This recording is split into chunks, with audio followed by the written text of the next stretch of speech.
Surya this side. और आज हम लोग बात करने वाले हैं इस वीडियो में एक बहुत ही सीरियस टॉपिक के बारे में। जैसा कि आप लोगों ने कुछ दिन पहले का इंसिडेंट देखा होगा सुशांत सिंह का, वो बहुत ही सीरियस इशू है जिसके बारे में मैं इस वीडियो में बात करने वाला हूँ, जो कि है मेंटल डिसऑर्डर।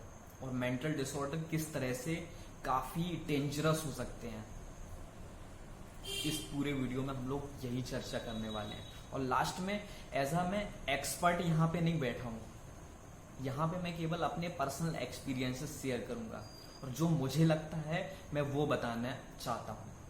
सबसे पहले हम लोग देखते हैं करंट इंडिया की सिचुएशन क्या है मेंटल डिसऑर्डर में। लैंसेट ने दिसंबर 2019 में एक स्टडी पब्लिश की थी। उसके अकॉर्डिंग 2017 तक इंडिया में 197 मिलियन पेशेंट हैं, जिनमें से 45 मिलियन डिप्रेशन के हैं और लगभग 45 ही एंजाइटी के हैं।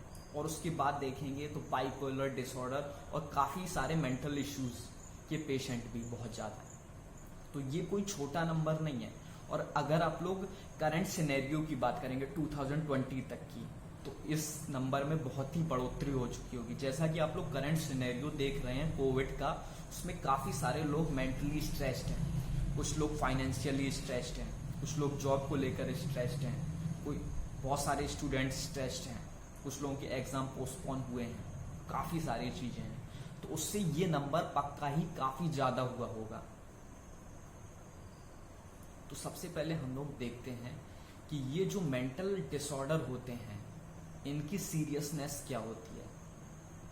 यहाँ पे लैंसेट में ही बताया गया है, यहाँ पे बहुत ही रिलेशन है between suicide and mental disorder.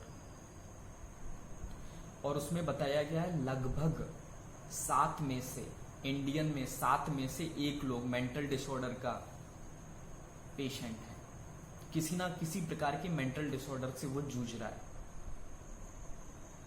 और ये 1990 के नंबर से अभी डबल हो चुका है।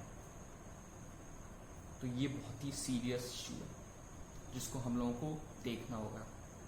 सबसे पहले हम लोग बात करते हैं कि जो भी मेंटल डिसऑर्डर होते हैं उनके टाइप क्या है, जिसमें से मेन टाइप जो भी हम लोगों को देखने में आते हैं वो डिप्रेशन, जिसका हम लोग बहुत ही इजीली यूज कर देते हैं। कोई भी उठ के बोल देता है मुझे डिप्रेशन हो गया है, या हम लोग बोलते हैं अरे डिप्रेस क्यों। इस टर्म को करेक्टली यूज करना चाहिए और इसका करेक्ट मीनिंग समझना चाहिए।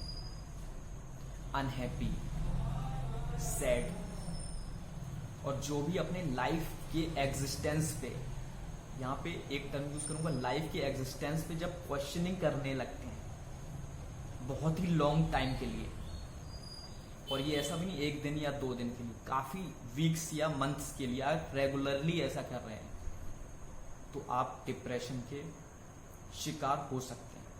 फिर उसके बाद हम लोग यूज करते हैं anxiety, feeling of worry and fear.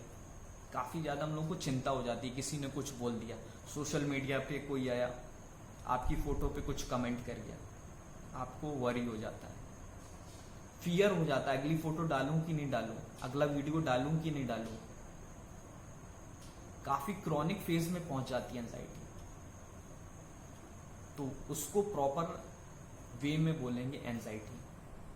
ऐसे ही काफी सारे मेंटल डिसऑर्डर हैं अलग अलग, मेनली ये 2 हैं, और इनका काफी कोरिलेशन है सुसाइड के साथ। और जब भी हम लोग इन 2 टर्म को यूज करते हैं तो इनको बहुत ही संभल के यूज करना पड़ता है। जनरलाइज्ड वे में हम लोग इनको यूज नहीं कर सकते, क्योंकि इससे इनकी सीरियसनेस खत्म हो जाती है। अगर कोई आपसे उस वे में बात कर रहा है, अगर आपका उसको आइडेंटिफिकेशन करना है, तो ये टर्म का यूज करना पड़ेगा। और ये कोई आमतौर पे यूज करने वाले टर्म्स नहीं है। सबसे पहले मैं आपको सॉल्यूशन के वे में नहीं बताऊंगा, एज अ प्रैक्टिकल एक्सपीरियंस के वे में बताऊंगा, जो कि क्योंकि मैंने भी अपने लाइफ में काफी मेंटल इश्यूज देखे हैं, कैसे निकला उनसे बाहर। उनमें सबसे पहले मैंने ये देखा कि जब भी आपको ऐसे थॉट्स आते हैं डिप्रेस स्टेट में लाइफ की एग्जिस्टेंस को लेके अपनी, तो उनसे निकलने के लिए यही होता है कि आपको एक पर्पस ढूंढना चाहिए उस टाइम पे। मतलब क्यों आपको जीना है, आपकी लाइफ का मोटिव क्या है। क्योंकि आपकी जैसा जैसा मोटिव बढ़ता जाएगा आपकी लाइफ से वैक्यूम कम होता जाएगा।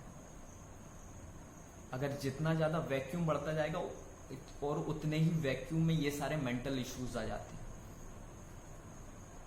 तो इस चीज को भी काफी आप लोगों को ध्यान में रखना होगा। एक पर्पसफुल लाइफ जिए। सबसे पहले इसमें आता है मेडिटेशन। मेडिटेशन इन जनरल में सब लोग यूज करते हैं टर्म मेडिटेशन। किसी को अच्छा लगता है, कोई करता है, कोई नहीं करता है। लेकिन मेडिटेशन एक बहुत ही पावरफुल एक्सरसाइज है for your brain, for your mind. इसका यूज करके आप अपनी थॉट्स को क्लियरली, मैं फिर से यूज करूंगा वर्ड क्लियरली, ऑब्जर्व कर सकते हैं कि कौन सी थॉट आपको इफेक्ट कर रही है, क्यों इफेक्ट कर रही है। इन डेप्थ में जाएंगे।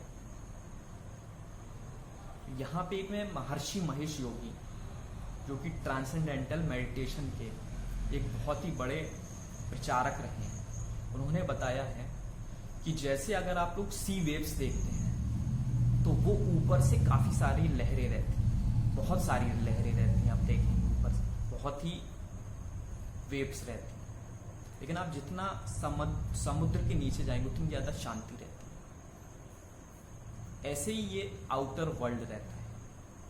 आउटर कोई आपको कुछ बोल रहा है बाहरी तौर पे, तो उसको क्यों बोला उसने आपसे, उसकी अगर आप डिटेल में जाएंगे तो ये केवल ऐसे डिटेल में नहीं जा सकते, ये मेडिटेशन से ही पॉसिबल है थॉट्स की डिटेल में जाना। और वो थॉट वाकई में आपको इफेक्ट कर रही है या नहीं कर रही है, वो थॉट यूजफुल है या नहीं है, इसका आप क्लियरली डिस्टिंक्शन कर सकते हैं। ये बहुत ही पावरफुल एक्सरसाइज है, इसको प्रैक्टिस कर सकते हैं। इसकी प्रैक्टिस स्टार्ट करने के लिए सबसे पहले आप अपनी केवल ब्रेथ से स्टार्ट कर सकते हैं। ब्रेथ पे फोकस कीजिए। ये यही रहता है कि जो हम लोग का माइंड इधर उधर जाता है, डिफरेंट टाइप की थॉट्स में जाता है, फिर से वो एक जगह पे आ जाता है। तो ये एक फोकस्ड आपको माइंड देता है। काफी पावरफुल एक्सरसाइज है, इसको आप प्रैक्टिस बिल्कुल करिएगा। इसके पहले एक और बहुत इंपॉर्टेंट चीज आती है कि जब भी आपको ऐसी कोई फीलिंग्स हो तो जो भी आपके कलीग्स हैं जिनसे आप कंफर्टेबल हैं, बिल्कुल अपने मॉम डैड हो गए, आपकी फैमिली में कुछ लोग हो गए, आपके कोई फ्रेंड्स हो गए, उनसे बात करिए, खुल के बात करिए जो भी आपको लग रहा है। क्योंकि जैसे हम लोग चीजों को शेयर करने लगते हैं, सामने वाला पक्का आपकी सीरियसनेस को समझेगा। शेयर करिए उस चीज को, तो वो भी काफी इफेक्टिव होता है। क्योंकि अगर आधी से ज्यादा प्रॉब्लम आप अगर किसी से शेयर कर देंगे ये सब चीजें, तो वहीं पे सॉल्व हो जाती है। क्लियरली मैं फिर से बता रहा हूं, वहीं पे सॉल्व हो जाती है। तो ये हो गई कुछ प्राइमरी बातें। फिर उसके बाद आती है कि हम लोग ऐसे सिस्टम पे कैसे इन चीजों को ला सकते हैं। क्योंकि सिस्टम पे काम करने के लिए, जो कि मेरा पर्सनल ओपिनियन है कि यहाँ पे मैं क्वेश्चनिंग करने के लिए नहीं आया हूँ।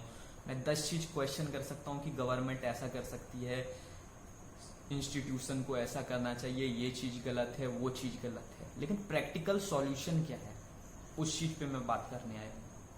प्रैक्टिकल सॉल्यूशन यही है कि जो भी इंस्टीट्यूशन है वो इनिशियल लेवल पे, स्कूल लेवल पे बच्चों के लिए काउंसलर रख सकते हैं। क्योंकि अगर आप लोगों ने देखा होगा कि कोटा में क्या हो रहा है, कितना ज्यादा कंपटीशन है, हर बच्चा लगा है। आईआईटी में सिलेक्शन चाहिए, मेडिकल नीट में सिलेक्शन चाहिए, अच्छी रैंक लानी है, गवर्नमेंट कॉलेज चाहिए। उस प्रेशर में आके वो बहुत ही डिप्रेस्ड हो जाता है। ये मैं प्रैक्टिकल बात बता रहा हूँ। उस चीज पे भी हम लोग को ध्यान देना होगा। इनिशियल लेवल में बच्चे की कैपेसिटी समझे, उसके इंटरेस्ट को समझे, काउंसलर उससे काउंसलिंग करे कि आपको किस चीज में इंटरेस्ट है, कहाँ पे जाना चाहते हैं, और उसके लिए कौन सी फील्ड सही रहेगी, वो चीज का इनिशियल लेवल पे ही अगर हम लोग डिसाइड उसका कर दें, एक फोकस्ड कर दें उसको, तो काफी अच्छा रहेगा। उसको वो गलत जगह पे कंपटीशन करने नहीं जाएगा।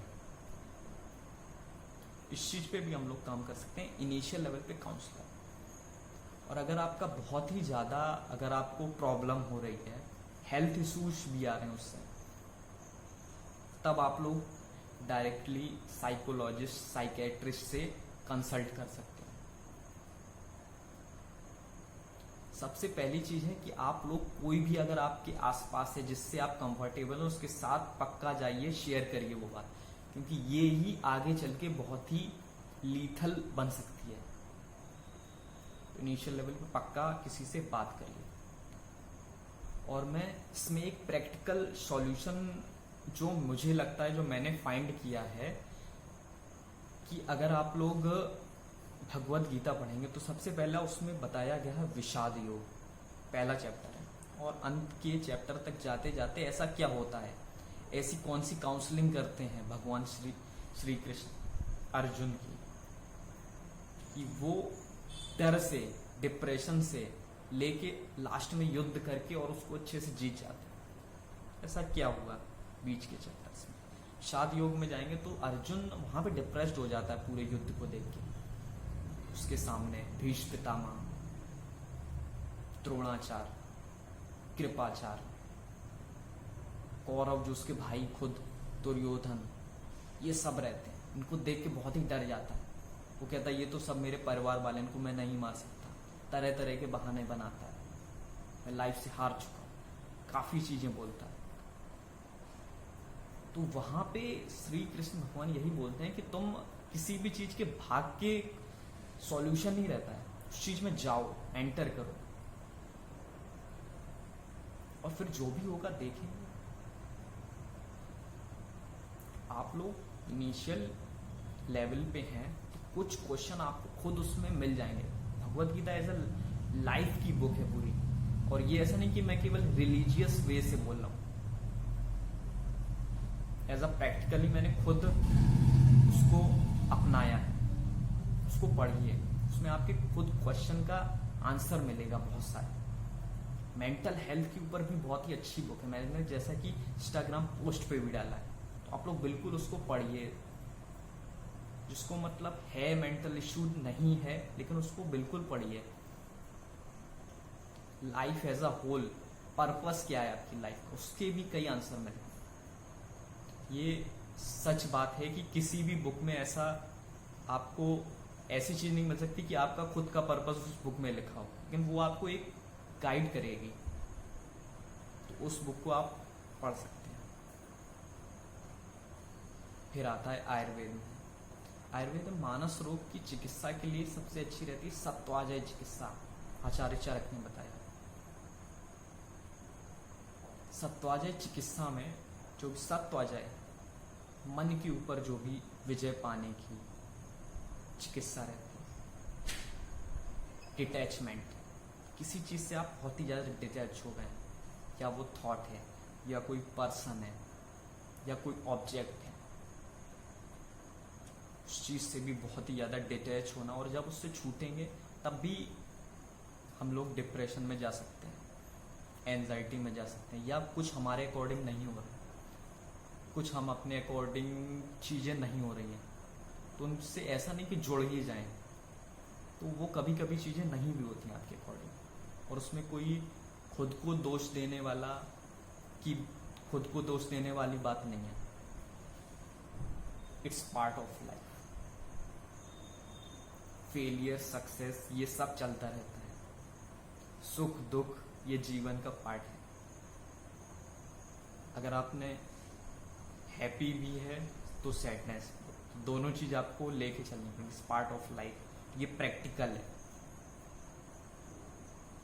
तो इन छोटी छोटी चीजों को आप लोग अपनी लाइफ में अपनाइए। ज्यादा से ज्यादा अपनी फीलिंग को शेयर कर दीजिए इनिशियल लेवल पे, वो बहुत ही बेनिफिशियल रहेगा। तो ये सब टिप ऐसा मैंने एक्सपर्ट नहीं बताई, ये मैंने खुद पर्सनली किया है, इसलिए आप लोगों के साथ शेयर कर रहा हूँ।